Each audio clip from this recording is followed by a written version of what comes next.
Hello everyone and welcome to doctor experience. आज का जो केस होने वाला है वो केरल का है।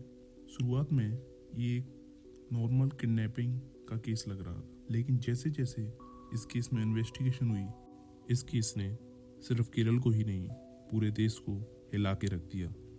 इस केस में आप देखोगे कि कैसे कुछ वेल एजुकेटेड लोग भी ऐसी ऐसी प्रैक्टिस में इन्वॉल्व हो जाते हैं जो कि एक अनएडुकेटेड पर्सन भी करने से पहले 10 बार सोचेगा। So let's start today's case revolving around Kerala's human sacrifice. Manju, जो कि उत्तर प्रदेश में एक टीचिंग की जॉब करती थी, अपने घर से काफ़ी दूर। उनका घर केरल में था, जहाँ पर उनकी माँ रोजलिन अब अकेली रहती थी। रोजलिन छोटे मोटे जॉब और लॉटरी टिकट बेचकर अपना गुजारा किया करती थी। अब ये काफ़ी ऑब्वियस है कि उनकी फाइनेंशियल कंडीशन इतनी अच्छी नहीं थी, इसलिए उनकी बेटी को अपने घर से इतना दूर जाकर जॉब करनी पड़ रही थी। मंजू फ्रिक्वेंटली अपनी माँ को फ़ोन किया करती थी और उनसे बात किया करती थी। जून 2022, जब एक दिन मंजू ने अपनी माँ को कॉल किया तो उन्होंने उसका फ़ोन नहीं उठाया। काफ़ी बार ट्राई करने पर भी जब उसका कांटेक्ट उसकी माँ से नहीं हो पाया तो उसने वापस केरल जाने का डिसाइड किया। जब वो वापस अपने घर पहुंची तो उसे पता चला कि उसकी माँ तो काफ़ी दिन से घर नहीं आई है और वो मिसिंग है। ये पता चलते ही मंजू ने बिना कुछ समय खराब किए पास ही के एक पुलिस स्टेशन में मिसिंग पर्सन की कंप्लेंट फाइल कर दी। अब पुलिस ने इस पर कितना इन्वेस्टिगेशन किया और कितना नहीं, ये तो मुझे नहीं पता, लेकिन सितंबर तक भी इस केस पर कोई अपडेट नहीं था। फास्ट फॉरवर्ड टू सितंबर 2022, एक सिमिलर केस और हुआ। सेल्वराज, जो कि काफ़ी टाइम से एक जॉब ढूंढ रहा था, उसको जॉब मिली, पर उसके घर से दूर चेन्नई में। क्योंकि मंजू जी की तरह फाइनेंशियल कंडीशन इतनी अच्छी ना होने की वजह से सेल्वराज ने वो जॉब ली और वो चेन्नई मूव कर गया। उसकी माँ पद्मा केरल में अकेली रह गई। सेल्वराज को भी कुछ ही दिन हुए थे चेन्नई मूव किए, पर वो अपनी माँ से रेगुलरली फ़ोन पर बात किया करता था। एक दिन जब सेल्वराज ने अपनी माँ को कांटेक्ट किया तो उन्होंने उसका कॉल नहीं उठाया। पहले तो उसने सोचा कि उसकी माँ कहीं बिजी होंगी, इसलिए उसका कॉल नहीं ले पा रही हैं। लेकिन उसके बार बार ट्राई करने पर भी जब उसकी माँ ने उसका फ़ोन नहीं उठाया तो सेल्वराज परेशान हो गया और उसने अपने घर के पास वाली एक आंटी को कॉल किया और उनसे बोला कि आप प्लीज़ मेरे घर पर जाइए और चेक कीजिए कि मेरी माँ ठीक है। जैसे ही वो लेडी उधर पद्मा जी को देखने के लिए गई, उसने उधर देखा कि पद्मा जी वहाँ पर नहीं थी और काफ़ी दिन से नहीं आई थी, मतलब पद्मा जी भी मिसिंग थी। सेल्वराज तुरंत अपनी नई नई जॉब को छोड़कर वापस केरल आया और मिसिंग पर्सन की कंप्लेंट फाइल की। Unlike the last case of Roslin, इस बार पुलिस के कान खड़े हो गए और उन्होंने तुरंत इन्वेस्टिगेशन स्टार्ट की। दोनों ही केस काफ़ी ज़्यादा सिमिलर थे। पद्मा और रोजलिन दोनों ही अकेले रहते थे, दोनों ही लॉटरी टिकट के बिजनेस में इन्वॉल्व थे। जब पुलिस ने आसपास पूछताछ की तो उन्हें पता चला कि पद्मा जी का शेड्यूल काफ़ी ज़्यादा सिंपल था, सुबह उठना, काम पर जाना। लेकिन जब कभी भी पद्मा जी काम पर जाने के लिए लेट होती थी तो वो पास ही के एक छोटे से रेस्टोरेंट में खाना खाती थी और फिर काम पर जाती थी। पर किसको पता था कि इस रेस्टोरेंट में जाना उनके लिए सबसे बड़ी मुसीबत का कारण बन गया। पुलिस ने जब पद्मा जी की कॉल डिटेल्स निकलवाई तो पद्मा जी ने लास्ट बार जिस इंसान से बात की थी उसका नाम था मोहम्मद सैफ़ी। मोहम्मद सैफ़ी पास ही में एक रेस्टोरेंट चलाता था। अब मोहम्मद सैफ़ी पुलिस की नज़रों में पहली बार आया हो ऐसा नहीं था, इससे पहले भी उस पर मल्टीपल केसेस थे of harassment and many more. Even police की इन्वेस्टिगेशन में ये तक पता चला कि पद्मा जी का और मोहम्मद सैफ़ी का फ़ोन कई बार सेम लोकेशन पे भी डिटेक्ट हुआ था। इन सब बेसिस पे पुलिस सैफ़ी से इन्वेस्टिगेशन करने के लिए उसके रेस्टोरेंट पे पहुंची। सैफ़ी पुलिस को देखते ही वहाँ से भागने की कोशिश करने लगा, लेकिन भाग नहीं पाया और पुलिस ने उसको पकड़ लिया। पकड़े जाने पर सैफी बोलने लगा कि मैं इसमें अकेला नहीं था, मेरे साथ इसमें 2 और लोग थे।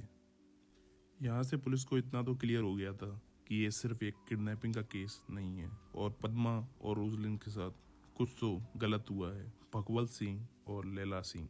भगवत सिंह के पिता उस एरिया के एक बहुत ही रेस्पेक्टेड और फेमस मसाज थेरेपिस्ट थे। उनकी डेथ के बाद भगवत सिंह और लैला सिंह ने उनका ये काम शुरू किया। अब भगवत सिंह और लैला सिंह एक काफ़ी हैप्पी कपल थे और सब उनसे काफ़ी खुश रहते थे।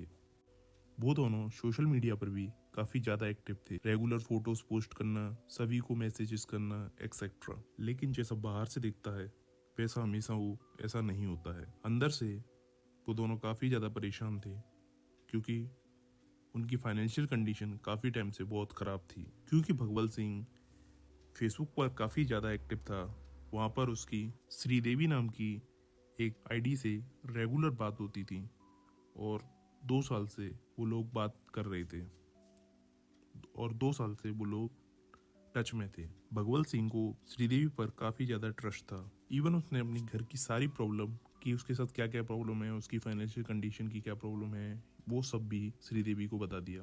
अब श्रीदेवी ने उसको बोला कि उसके साथ भी यही सेम प्रॉब्लम थी कुछ टाइम पहले, लेकिन एक इंसान ने उनको इस सब प्रॉब्लम से बाहर निकाला।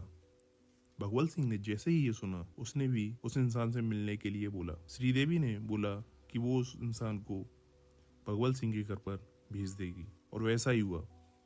कुछ दिन बाद भगवत सिंह के घर पर एक इंसान आया, वो और कोई नहीं मोहम्मद सैफी ही था। सैफी ने उनको बोला कि उनके साथ जो भी प्रॉब्लम चल रही हैं वो इसलिए है क्योंकि किसी ने उनके ऊपर ब्लैक मैजिक कराया है। अब भगवत सिंह और लैला सिंह काफ़ी एडुकेटेड लोग थे, फिर भी वो सैफी की ये बात मान गए कि उनके साथ जो भी प्रॉब्लम है वो किसी ब्लैक मैजिक की वजह से है और वो सैफी से उसका सॉल्यूशन मांगने लगे। सैफी ने उनसे बोला इसके लिए आपको एक रिचुअल करना होगा। सबसे पहले सैफी ने भगवत सिंह को कन्विंस किया to slap with his wife in front of Bhagwat Singh. In the matter of fact Bhagwat Singh इस पर एग्री कर गया और वैसा ही हुआ। लेकिन ये सब तो कुछ भी नहीं था। इसके बाद सैफी ने बोला कि उनको एक नर बलि देनी होगी, मतलब एक इंसान की बलि देनी होगी, और वो सो कॉल्ड एडुकेटेड कपल इस पर एग्री कर जाता है। तो सैफी उनसे बोलता है कि क्या आपके पास कोई है जो बलि देगा? अगर नहीं तो सैफी उनके लिए अरेंज कर सकता है, लेकिन उसके लिए वो एक्स्ट्रा चार्ज लेगा। वो इस पर एग्री करते हैं और सैफी वापस जाता है अपने होटल में। अब वो रोजलिन को काफ़ी अच्छे से जानता था क्योंकि रोजलिन रेगुलरली उसके यहाँ रेस्टोरेंट पे खाना खाने आती थी। उसने रोजलिन जी को ऑफर किया कि वो एक पॉर्न सीन शूट करना चाहता है और वो उसके लिए रोजलिन जी को एक सीन के लिए 10 लाख रुपए देगा। अब रोजलिन जी जो कि डेली का 200-300 रुपये कमाती थी और मुश्किल से ही अपनी लिविंग इकट्ठा कर पाती थी, जब उन्होंने इतना बड़ा अमाउंट सुना तो वो उस पर एग्री कर जाती हैं। और कुछ ही दिन बाद सैफी उनको लेकर भगवत सिंह के घर पर पहुंचता है और वहाँ पर उनके हाथ पैरों को बेड से बांधता है। रोजलिन जी को लगा कि एक सीन का पार्ट है, लेकिन जैसे ही उन्होंने सैफी को कुछ मंत्र बोलते हुए सुना तो उन्हें रियलाइज़ हो गया था कि यहाँ पर क्या चल रहा है। इससे पहले कि रोजलिन जी चिल्लाती या किसी को हेल्प के लिए आवाज़ लगाती, भगवत सिंह ने एक तेज चाकू से उनके गले पर वार किया।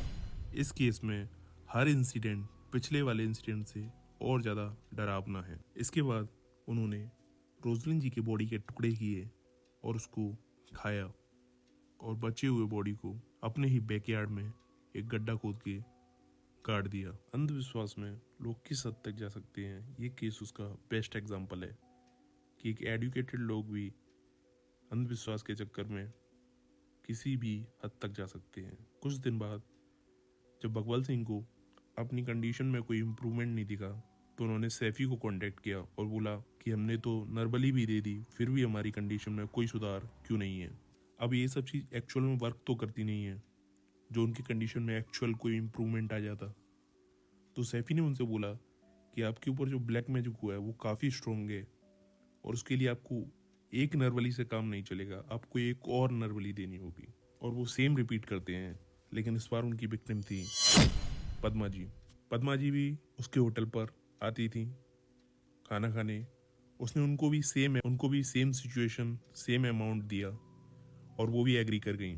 ये है पद्मा जी की लास्ट फुटेज जब वो सैफी से मिलने जा रही थी, जो एक पास ही के सीसीटीवी में आई थी। उन तीनों ने सेम प्रोसेस पद्मा जी के साथ की, उनके टुकड़े किए, उनका फ्लैश खाया, उनके ब्लड के पूरे घर में छींटे लगाए और अपने बैकयार्ड में बची हुई बॉडी को गाड़ दिया।